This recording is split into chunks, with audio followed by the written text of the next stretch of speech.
Hi guys, my name is Chloe, welcome back to my channel, and today I'm going to be doing my June wrap-up. So in June I read quite a lot of books actually, and I was quite surprised. So I read 7 books, which was 2,424 pages. Yeah, and I was just surprised that I'd managed to read this many. I could have sworn that I'd read some of these in May, but June just flew by. So yeah, I've got 7 books today to share with you for the ones that I read in June. So the first book that I read in June was Nimona by Noelle Stevenson.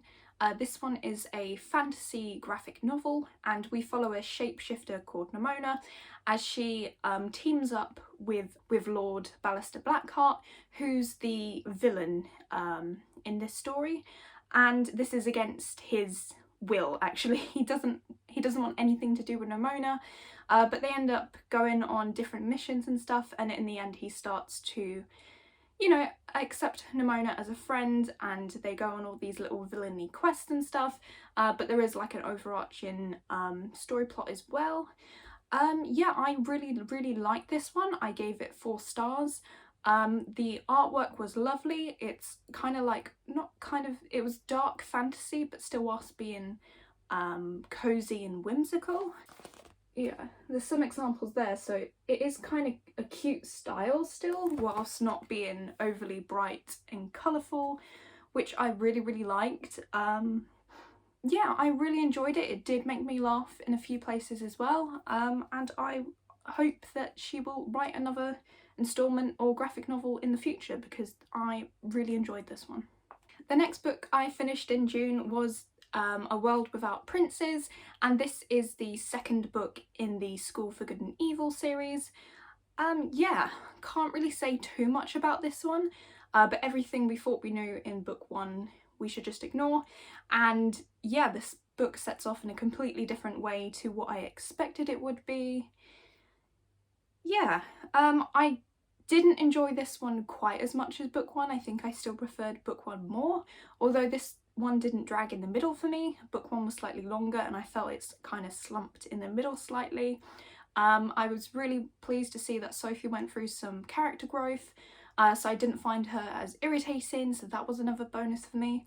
Unfortunately, Agatha's character wasn't as good as it was in book 1, and I think Agatha so far has been my favourite character.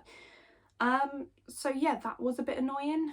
But yeah, we also got to see some new places in this world, some more character backstories, and I really just hope that this continues into book 3. And like book 1, this one ended on a massive cliffhanger, so there's a chance that we might be going down a completely different plot or arc in book 3. I have no idea what to expect really.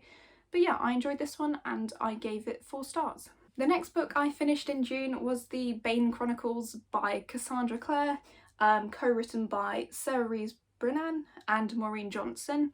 This one is a short story collection following our favourite warlock, Magnus Bane, from the Shadowhunter world.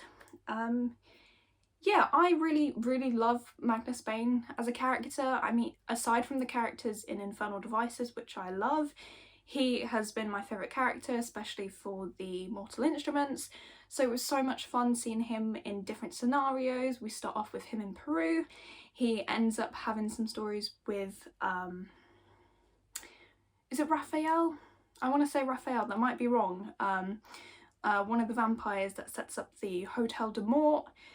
And yeah, I really enjoyed the stories that featured characters from the Infernal Devices and the Last Hours, because those are my favourite characters. But yeah, overall this was just a really good time. Some of the stories were slightly weaker than others, so overall I gave this one 4.5 stars just because of that, but I love this character and it's made me want to carry on with the other books in the Shadowhunter world, because there are some still that I haven't read. I need to read Tales from the Shadowhunter Academy, and then I can start the Dark Artifices, which is a trilogy that I'm yet to read and I've owned it for absolutely ages, so I need to get to that one.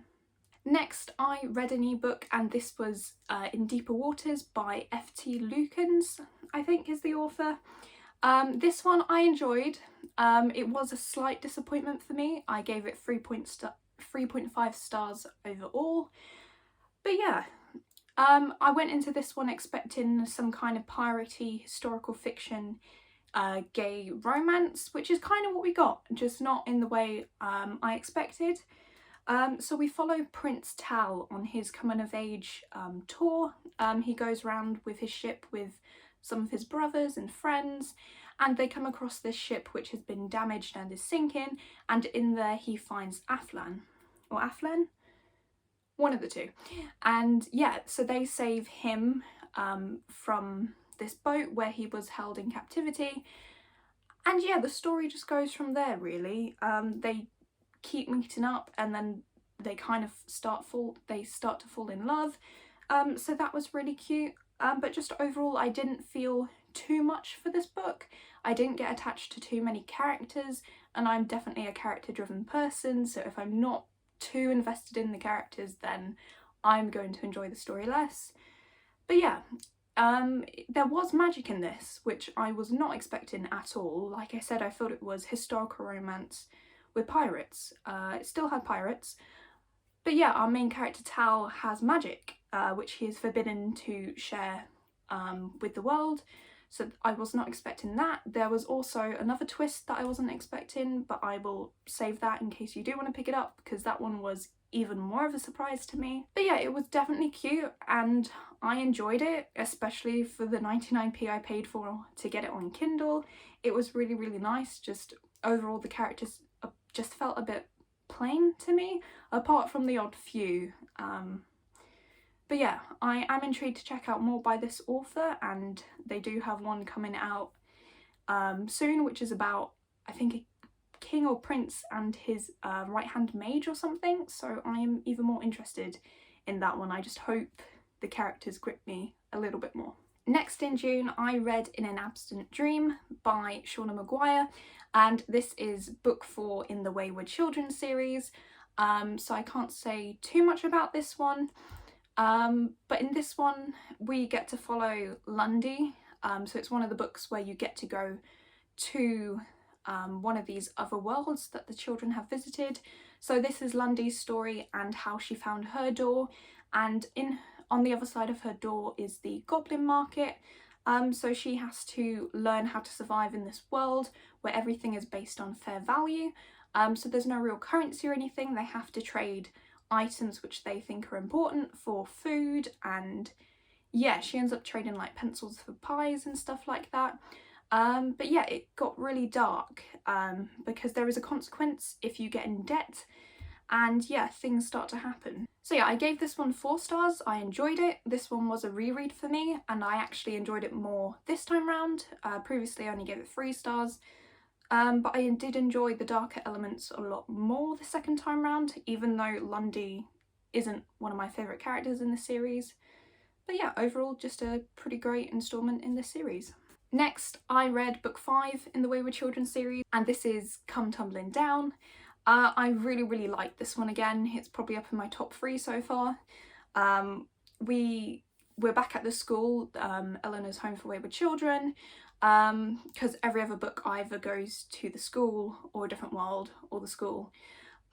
So yeah, we're back at the school, and Jack, who we meet in the first 2 books, has returned to the school in her twin sister's body, which is really traumatic for her because she has OCD and really, really hates that, so that was really, really interesting. In this one we get to revisit the moors, which is probably my favourite world so far. I love the darkness and the vampire versus scientist vibes in there, and it was really interesting to see some of the other characters travel to the moors this time, especially Sumi, who's a really cheerful character who went to basically Candyland and now has to come into this world which is full of monsters and darkness. And yeah, that was really, really interesting. This one had some LGBTQ rep again, because Jack herself is gay, and yeah, it was really, really good. Really enjoying this one. This was also another reread for me. I gave it 5 stars, and now I need to catch up with the series because the next 2 I've never read before, so that's going to be really exciting. The last book I read in June was Anna of Cleve, Queen of Secrets by Alison Weir. This is book 4 in the 6 Tudor Queens series, which is an historical fiction series following the 6 wives of Henry VIII. So in this one we are following Anna of Cleve, and in this one basically King Henry has just lost his wife Jane, so he is looking for another wife once again. And so he sees Anna's portrait and is enthralled by her, and so he offers her a proposal, and so she goes to England. Anna herself isn't interested at all really, and she only goes along with this because her country, which is Germany, could benefit from this marriage because they get an alliance with England. So she has to go. Her brother and mother basically forces her to go, so she's not too keen. But when she gets to England, she starts to enjoy English life more than she thought she would. But unfortunately King Henry VIII wasn't too impressed with her, and yeah, things go from there basically. I'm really enjoying this series so far. It's gripping and so interesting to learn what happened to these women, even though some of the events in these books are made up. A lot of it is based on actual fact, so that was really interesting. There was an event early on, which I won't mention, that I was not expecting in the first 40 pages, so that set up the book quite nicely. Yeah, and my favourite part about this book was that we actually got to meet Anna's successors, so Catherine Howard and Catherine Parr, because she outlives them, so we get to see her meet those and as they become wives to Henry VIII, so that's really nice. It's got me really excited to read books 5 and 6. But yeah, I gave this one 4 stars. Still really good, but probably my least favourite of the series so far, just because it was a bit more mundane. I mean, that's good. Anna ended up living quite a good life in the end. She didn't end up killed or dead quite early on, so that's good, but it just didn't make for as much of an interesting read as it did with the previous wives.